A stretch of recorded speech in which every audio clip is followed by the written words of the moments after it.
कोकिलापुर कस्बे में एक नर्मदा नाम की दादी रहती थी। नर्मदा को उसके बेटे और बहू ने अपने पोते रिंकू के साथ कस्बे में छोड़ दिया था। 1 साल बीत गया था और नर्मदा के पास अब घर में कुछ भी खाने को नहीं बचा था। एक दिन की बात है जब नर्मदा रिंकू के साथ निर्मला के पास कुछ खाने के लिए मांगने जाती है। अरे निर्मला, अरे ओ निर्मला, सुनती हो? क्या है सुबह सुबह? माफ करना बहन, पर लल्ला बेहद भूखा है। अगर कुछ खाना बनाया हो तो बस लल्ला के हिस्से का दे दो। गांव बसा नहीं, भिखारी पहले ही आ गए। तुमसे कितनी बार कहा है कि तेरे बेटे तो तुझे छोड़कर चले गए और अपनी बीवी को साथ में लेकर गए। अब पूरा कस्बा तुम्हारा भाड़ ढोएगा क्या? निर्मला सुन तो। नर्मदा कुछ और कह पाती उससे पहले निर्मला ने अपने घर का दरवाजा बंद कर लिया। नर्मदा की आंखों में आंसू आ जाते हैं। आप रो मत दादी, जब मैं बड़ा हो जाऊंगा तो ढेर सारे पैसे कमा कर लाऊंगा ताकि आपको किसी की बात सुननी ना पड़े। अरे तू ही तो मेरा लल्ला है। अब चल, कुछ दूर और चलना है, प्रधान जी के घर। नर्मदा और रिंकू प्रधान के घर की तरफ चले जाते हैं। प्रधान घर के बाहर खटिए पर बैठा था। नमस्ते अम्मी जी। खुश रहो भोलू। मेरा मतलब है प्रधान जी। अरे अम्मी, मैं तो आपका भोलू ही हूँ। क्या काम है ये बताइए। तुम्हें देखती हूँ तो मुझे अपने बेटे की याद आ जाती है। बेटा ही समझिए और बताइए कि मैं क्या कर सकता हूँ आपके लिए। तुम तो जानते ही हो, मेरा बेटा सारी जायदाद बेचकर चला गया और अब हालात ऐसे हो गए हैं कि घर में अन्न का एक दाना तक नहीं है। निर्मला ने भी मदद करने से मना कर दिया, इसीलिए मैं यहाँ चली आई। लल्ला को भूख लगी है, तुम इसके लिए कुछ खाना दे दो। ये भी कोई कहने की बात हुई अम्मी।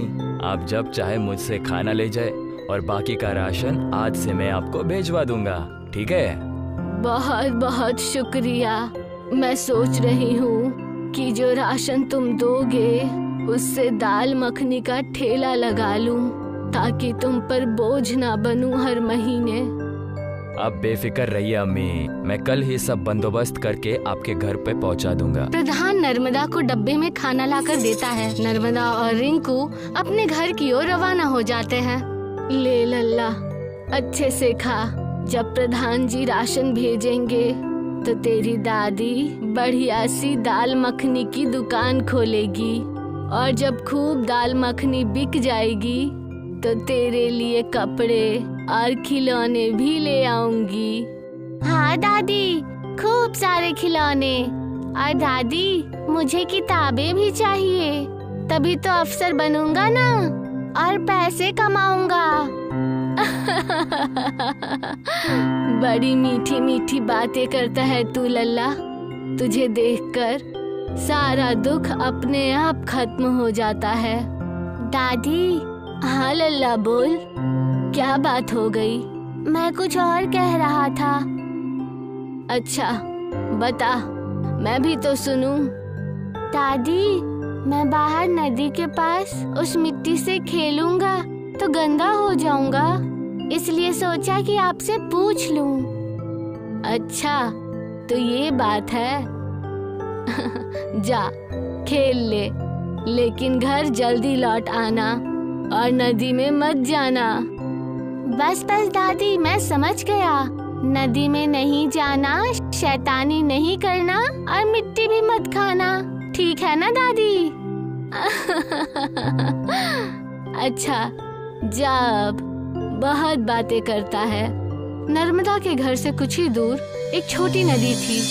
रिंकू नदी किनारे मिट्टी से खेल रहा था कि तभी वहाँ एक आदमी जो दिखने में काफी दिव्य था उसे मिट्टी खाता देख के पास आकर कहता है, अरे बेटा, ये मिट्टी क्यों खा रहे हो? आप भी तो खाइए ना मामा जी, बहुत ही लजीज लग रहा है। एक ही पल में अपना भी कर लिया तुमने हमें। ठीक कहते हैं कि बच्चे बड़े अनमोल होते हैं। लाओ, जब तुमने कह दिया है तो थोड़ी सी चख लेता हूँ। ये लो मामा जी। रिंकू के हाथ से दी हुई मिट्टी देवता भी चखते हैं। उसे खाकर बेहद खुश नजर आते हैं। वाह भाई, क्या स्वादिष्ट व्यंजन है। कहा था ना मामा जी। रिंकू अपना हाथ आगे करता है और आंखें बंद करके मुस्कुराता है। ये क्या है भांजे, मामा से कुछ कहना चाहते हो? अरे आप समझे नहीं, मेरी दादी कहती है कि एक भांजे को खिलाना 100 ब्राह्मण को खिलाने जैसा है। तब तो मामा जी अब आप मेरे ऋणी हो जाएंगे, इसीलिए आप भी मुझे खिला दीजिए और ये ऋण उतार दीजिए। अच्छा, मामा को अच्छा फंसाया है तुमने, पर मिट्टी नहीं, मैं तुम्हें कुछ और देता हूँ। देवता ने अपने हाथ खोले और उसमें से हीरे का एक जादुई चम्मच था जो उन्होंने रिंकू को दे दिया। तभी दूर से नर्मदा की आवाज आती है, रिंकू! अरे भागो भागो, दादी आ गई मामा जी। अगर उन्होंने देख लिया ना कि मैंने मिट्टी खाई है तो वो डांटेंगी। अच्छा ठीक है, अब मैं चलता हूँ भांजे। वो देवता ये कहकर वहाँ से गायब हो गए। तभी नर्मदा वहाँ पहुँच गई। अरे लल्ला, तुझे मना किया था ना, मिट्टी मत खाना, पर तनिक भी बात नहीं मानता तू। अरे दादी सुनो तो, मैंने मिट्टी नहीं खाई, मुझे एक मामा मिल गए थे, उन्होंने खिलाई। इस चम्मच पे लगी है, आप भी जरा चख लीजिए। क्या अब तू झूठ भी बोलने लगा? तभी नर्मदा की नजर उस जादुई हीरे के चम्मच पर गई। अरे ये तो हीरे से बना है, कौन दे गया तुम्हें ये? आपको पसंद आए तो आप रख लीजिए दादी, लेकिन मुझे डांटिए मत। सब गुण है ना तुझमें, अपनी मीठी मीठी बातों में उलझा देता है और हर बार बच जाता है। इस बार नहीं छोड़ूंगी तुझे, चल घर।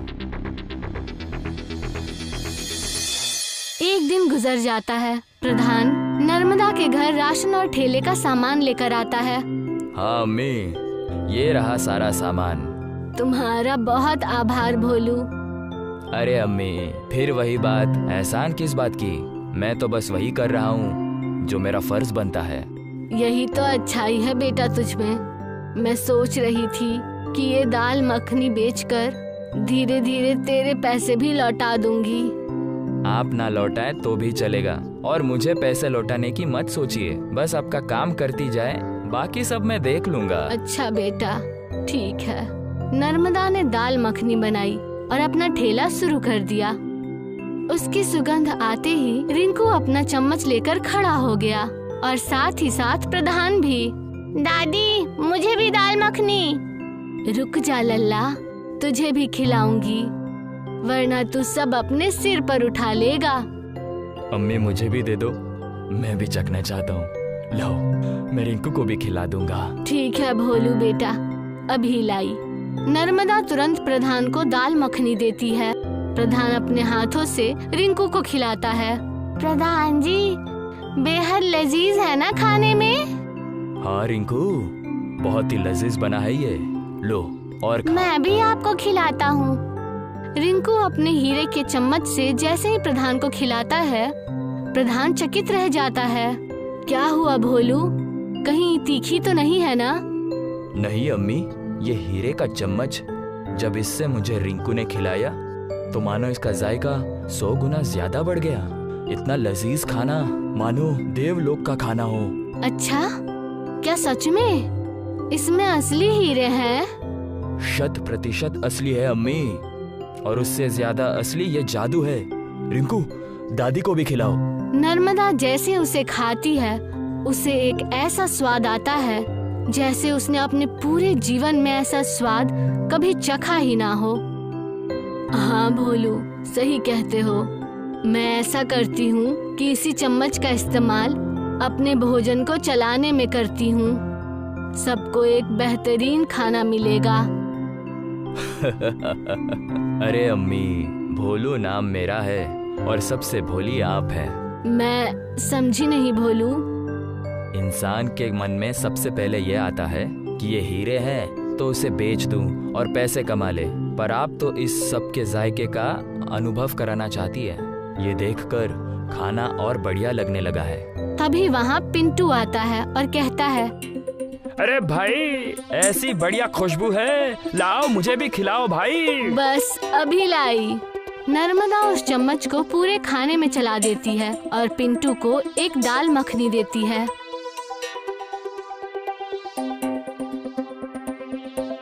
अरे वाह अम्मी, ऐसे लजीज खाने को तो बेहतरीन ही कहा जा सकता है। मैंने शहर में भी ऐसा कुछ नहीं चखा। खा बेटा और खा, आज कोई दाम नहीं लूंगी इस दाल मखनी का। तभी निर्मला भी वहाँ चली आई और पूछने लगी, अरे ओ नर्मदा, क्या बात है और ये शोरगुल कैसा? आओ बहन, तुम भी चखो दाल मखनी, बहुत स्वादिष्ट बनी है। मैं नहीं खाती, मैं तो बस देखने आई थी कि अब तुमने क्या नया बखेड़ा चालू कर दिया। और वैसे भी तुम्हारे पास इतनी सामग्री होगी कहाँ कि तुम कुछ अच्छा बना भी सको। अरे अम्मी जी, चख तो लो, आपका बेटा जो शहर से लाता है उससे भी बेहतरीन है। ए भोलू, बहुत बोलता है। मेरा बेटा जो चीजें भेजता है ना, वैसा तुमने सोचा भी नहीं होगा। चख तो लीजिए, फिर आपकी जो ये बोली निकल रही है ना, वो भी मीठी हो जाएगी। अच्छा, लाओ देखो जरा, बड़े आए बोली मीठी करने वाले। नर्मदा बेहद खुशी से उसे चखने के लिए दाल मखनी देती है। जैसे ही निर्मला उसे खाती है, उसकी आंखें फटी की फटी रह जाती हैं। अरे ओ नर्मदा, मुझे भी बताओ आखिर कैसे बनाई तुमने ये दाल मखनी?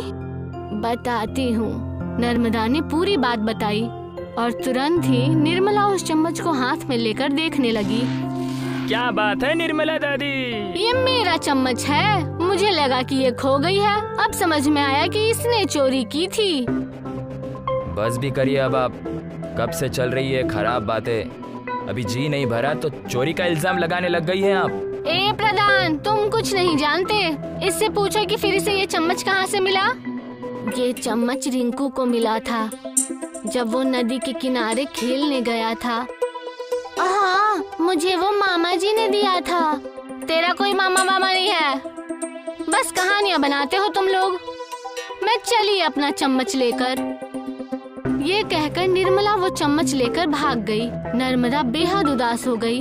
दादी, दादी मेरा चम्मच। रो मत रिंकू, मैं वो चम्मच जरूर लेकर आऊंगा।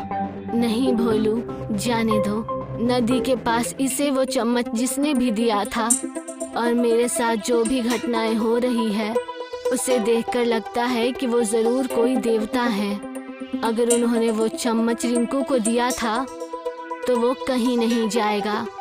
तभी निर्मला की जोर की आवाज आई। सभी वहाँ दौड़ते हुए पहुँचे तो देखा कि निर्मला बाहर गिरी पड़ी है और उसके प्लेट में चम्मच और खाना रखा है। मुझे बचाओ। निर्मला उसे पानी पिलाती है और पूछती है, क्या हुआ निर्मला? मैंने जैसे ही चम्मच से खाना खाया मेरा मुंह जलने लगा, मानो जैसे मैंने 10 मिर्चियाँ एक साथ खा ली हो। पानी भी पिया पर ठीक नहीं हुआ। अभी तुमने जब पानी पिलाया तो राहत मिली है मुझे। देखा अम्मी जी, जिसका है उसी को मिलेगा, ऐसा गलत इल्जाम ना लगाएं। ऊपर वाले ने सब दिया है, लेकिन लालच और जलन ऐसी कि हाथ में कुछ ठीक आ जाए तो देखा ही नहीं जाता। मुझे माफ कर देना नर्मदा। हाँ, ये लो तुम्हारा चम्मच। उस हादसे के बाद नर्मदा की दुकान चल पड़ी। नर्मदा की दाल मखनिया पूरे कस्बे का सबसे स्वादिष्ट खाना बन गया था।